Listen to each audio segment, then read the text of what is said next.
Eh bien, salut à tous, j'espère que vous allez bien, j'espère que vous pétez la forme. Aujourd'hui, on se retrouve pour une toute nouvelle vidéo. On va parler tout simplement des actions et des secteurs qui ont tout simplement surperformé lors de la première crise sanitaire. Pourquoi faire une telle vidéo? Tout simplement parce que, comme si vous avez pu le revoir et le constater sur aux informations, on a parlé d'un nouveau virus qui est apparu sur un bateau. Et donc potentiellement, ça pourrait du coup, eh bien, refaire une deuxième crise sanitaire et donc un deuxième confinement, et cetera. Et donc, dans cette vidéo, on va tout simplement voir ensemble les secteurs qui ont surperformé et les actions dans ces secteurs qui ont extrêmement bien marché, dans lesquels il serait potentiellement intéressant d'investir si on veut en profiter. Parce que qui dit crise, que ça soit sanitaire ou euh, financier, égale opportunité, mais il faut savoir où aller tout simplement. Ce n'est pas un conseil d'investissement, je tiens à le préciser. C'est une vidéo informative, voilà, sans plus. Vous faites vos propres recherches, vous faites votre propre analyse. Et bien sûr, si vous avez envie d'acheter, eh ben, c'est votre argent, vous faites ce que vous voulez. Mais voilà, ce n'est pas un conseil d'investissement. Sans plus tarder, c'est parti. On se retrouve sur Claude une nouvelle fois. Franchement, Claude, c'est juste génial pour faire des vidéos, notamment parce que vous pouvez avoir une vue d'ensemble. En l'occurrence, je lui ai demandé de me faire la liste des secteurs et des actions qui ont surperformé durant la dernière crise sanitaire.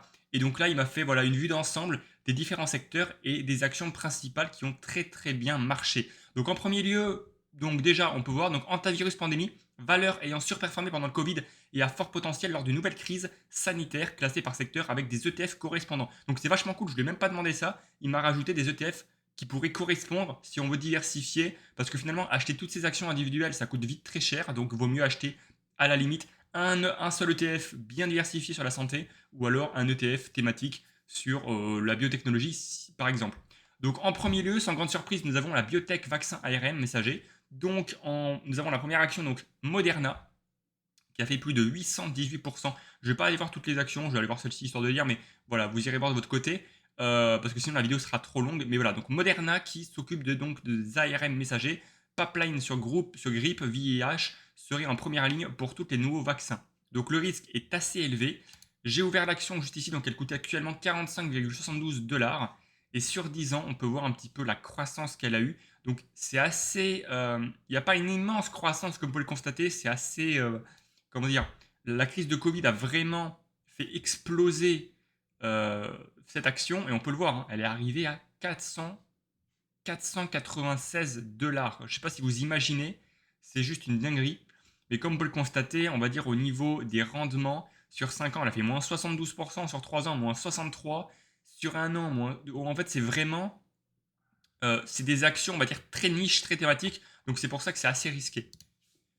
Ensuite, on a Biotech, c'est ça. Partenaire Pfizer développe activement les vaccins contre les virus émergents, dont l'Inde. Ok. Donc pareil, un risque élevé. Et Biomerio, spécialiste français des tests diagnostiques PCR, chiffre d'affaires x2 pendant le Covid. Risque modéré. Donc là, on a des ETF équivalents sur cette thématique. Donc l'InShare Nasdaq Biotech, je crois que c'est celui-ci que j'ai, parce que je me suis fait un portefeuille à part entière sur Desgiro, un ETF, un portefeuille d'ETF thématique. Donc j'ai des ETF sur la crypto, des ETF sur la biotechnologie, sur les ordinateurs quantiques, sur plein de thématiques. Je vous en ferai peut-être une vidéo la prochaine fois parce que je ne vous l'ai pas présenté. Très intéressant. Ensuite, en deuxième secteur d'activité, on a les équipements médicaux diagnostiques. On a donc Thermo Fisher qui a fait plus 70%, fournit réactifs centrifugeuses, équipements PCR, contact gouvernement massif en crise, donc risque faible.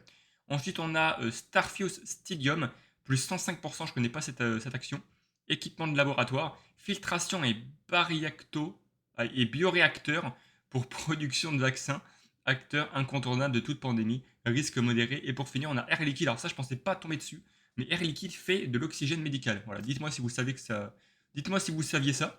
Donc au niveau des ETF, on va dire dans cette thématique, dans ce secteur, on a le InShare Global Healthcare, voilà, ou en gros, ou alors nous avons simplement l'ETF des 600 actions dans le domaine de la santé, disponibles PEA d'ailleurs.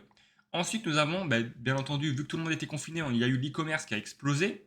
Donc il y a eu Amazon qui a fait 80%, Etsy qui a fait 394%, Shopify plus 46%. Ensuite, nous avons eu le télétravail parce que du coup, les gens ne pouvaient plus travailler normalement, ils devaient travailler de chez eux. Donc là aussi, qu'est-ce qui va ressortir et qu'est-ce qui peut potentiellement re-exploser. On a eu Microsoft, Zoom particulièrement, hein, plus de 300%. Dassault Systèmes a fait un petit 1,9% en crise. Logiciel 3D, PLM indispensable, distance, voilà. Donc voilà, Dassault Systèmes, faut pas trop compter sur ça. Mais par contre, voilà, Microsoft, Zoom, ça peut vraiment re-exploser si une deuxième crise sanitaire devait avoir lieu. La cybersécurité, parce que qui dit télétravail dit que bah, voilà, les hackers euh, peuvent plus facilement, on va dire, il y a une exposition peut-être plus massive hein, due au télétravail. Donc nous avons l'action CrowdStrike qui a fait plus de 200%, détection d'intelligence artificielle des menaces en temps réel, leader sécurité en entrepoint, en des endpoints, risque modéré. On a Palo Alto Network, plus de 150%, protection des réseaux d'entreprise, donc VPN. On a Fortinet, je ne sais pas si je crois que je l'avais à l'époque, mais je l'ai vendu, donc peut-être la racheter, ça peut être intéressant. Plus 180%, 510 000 clients mondiaux, marge élevée, intègre Thales dans certains ETF cybersécurité. Au niveau des ETF qu'on nous propose, ben, les voici. Peut-être qu'il y a mieux, bien entendu, mais là, c'est vraiment ce que Claude m'a proposé comme ça. Après, c'est chacun doit faire ses propres recherches et comme je le dis, ce n'est pas un conseil en investissement. Voilà, faites vos propres recherches. Là, c'est juste une vidéo qui permet de vous montrer un peu les secteurs principaux qui vont exploser. Et voilà, si vous n'avez pas beaucoup de thunes, bien entendu, partez sur des ETF. C'est beaucoup plus diversifié et c'est plus intéressant. Même si la croissance sera, à mon avis, beaucoup moindre. Mais voilà, au moins vous aurez profité de la crise. Parce que finalement, la crise, euh, qu'elle soit sanitaire ou financière, il y a toujours des choses à faire. Il faut juste être là au bon moment et savoir et comprendre un peu le principe du marché. Quand c'est en baisse, il faut acheter. Quand tout le monde en parle, il faut généralement soit stocker, soit vendre. Voilà, c'est comme ça. Après, ça dépend de chacun. Moi, je fais pas de trading à proprement parler. J'achète et je stocke sur le long terme. Donc voilà, pour moi, à mon avis, il y aura de plus en plus de crises sanitaires dans les futures décennies qui vont venir. Donc voilà, acheter un ETF thématique sur la santé, c'est pas complètement déconnant. Et je pense que c'est mieux, c'est plus diversifié, même si la croissance et le rendement sera légèrement moindre qu'une action individuelle comme par exemple, voilà, comme Moderna par exemple.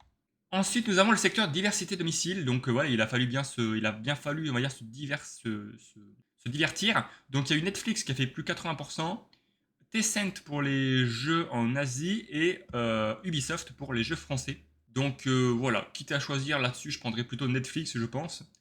Donc voici les ETF dans ce secteur. Je n'ai pas d'ETF thématique sur les jeux vidéo. Peut-être un jour, mais voilà. Je trouve que c'est beaucoup trop sectoriel. Il y a un truc que j'aime pas dans cette thématique. Mais voilà. Après, c'est vrai que avec GTA 6 qui va sortir, euh, soit j'achèterai l'action du coup de GTA 6 Tech2 ou alors un ETF à voir. En tout cas pour l'instant j'ai pas trop réfléchi sur le sujet. Dites-moi en commentaire d'ailleurs ce que vous allez faire à ce niveau-là. Ensuite nous avons la distribution valeur défensive. Donc nous avons Hermès avec 117%. Voilà, post-crise spectaculaire, valorisation premium, mais qualité intemporelle, risque faible. On a Air Liquide encore une fois, bon, ok. Et Sanofi. Alors, je sais pas si c'est un peu trompé à ce niveau-là, mais voilà, bon, il nous a sorti ça comme actif. Euh, Là, on a un petit schéma qui nous permet d'avoir une vue d'ensemble des actions et à quel point elles ont explosé. Donc au niveau de la biotech, on a Moderna qui, on peut voir, a défoncé ses concurrents, hein, voilà, ses deux concurrents. Donc voilà un petit peu la courbe qu'elle a eue. C'est pour dire. Au niveau du cloud, on a eu du coup bah, ça pour Zoom, hein. Regardez la croissance de Zoom, la valeur qu'a pris Zoom. C'est juste incroyable. Je ne sais pas si elle fera autant ou tout aussi bien sur une deuxième crise, mais on espère. Pendant le e-commerce, c'est Shopify qui a pris les devants.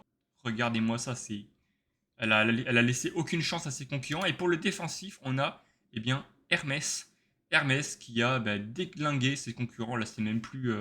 Là, elle les a complètement atomisés. Donc voilà, concernant les secteurs qui vont, d'après moi et d'après Claude, eh bien, exploser durant si une deuxième crise sanitaire devait avoir lieu. Alors après, bien sûr, j'ai peut-être oublié certaines actions en biotech, certaines actions en équipement de diagnostic, certaines actions en e-commerce, en cloud et en cybersécurité, bien entendu. Mais voilà, il m'a sorti celles qui ont le plus performé durant la crise Covid et qui du coup devraient potentiellement avoir le même engouement durant une deuxième crise sanitaire, de l'antivirus en l'occurrence. On va ensuite voir un petit peu les ETF parce que là, certes, il nous parlait d'ETF par secteur, mais nous, ce qu'on va essayer de voir maintenant, c'est les ETF globaux, mondiaux. Donc là, je suis sur Just ETF.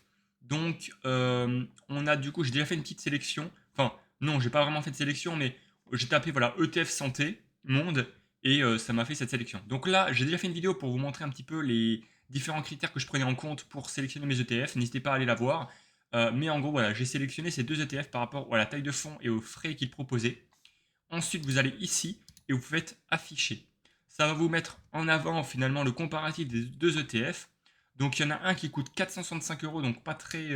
voilà, il coûte un petit peu quand même, et l'autre qui coûte 48,29 euros.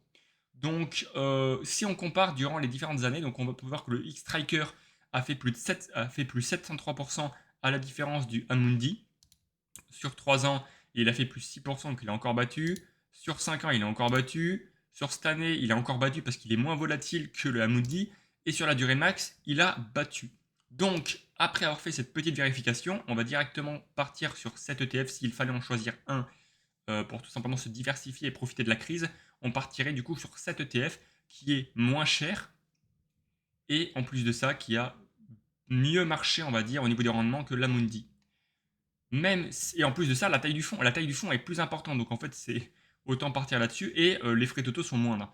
Donc on part là-dessus, let's go. On va traduire. Donc là, on peut voir la description de l'index, de l'indice. L'indice MSCI World, donc santé, suit le secteur des soins de santé des marchés développés du monde entier, classification sectorielle CIGC. Et donc là, c'est un peu la même chose pour celui-ci.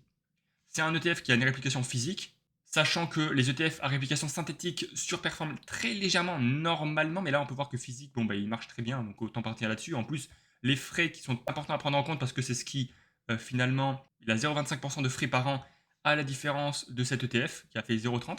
Et ensuite, au niveau des secteurs, des actifs qu'il possède dans l'ETF, dans l'indice, donc pour l'ETF Amundi, on peut voir qu'il n'y a rien. Par contre, pour cet ETF, l'X-Tracker, on peut voir qu'il a du Lilico, du Johnson Johnson, du IBIV, du AstraZeneca, du Roche, donc Action Suisse, et du Thermo Fisher. Donc voilà, il vise principalement les États-Unis, la Grande-Bretagne, le Suisse, le Japon et autres. Donc c'est un bon ETF, je pense, d'après moi, pour se diversifier si vous n'avez pas les moyens d'acheter toutes les actions, tout simplement que j'ai citées précédemment. Et voilà les amis, la vidéo est finie, j'espère qu'elle vous aura plu, j'espère qu'elle vous aura fait kiffer. N'hésitez pas à me dire en commentaire ce que vous en avez pensé, à lâcher un petit pouce bleu, à vous abonner et à partager cette vidéo. Ça me ferait super plaisir et ça aiderait beaucoup la chaîne à se développer. Et puis moi je vous dis à la prochaine pour une prochaine vidéo. Allez, peace!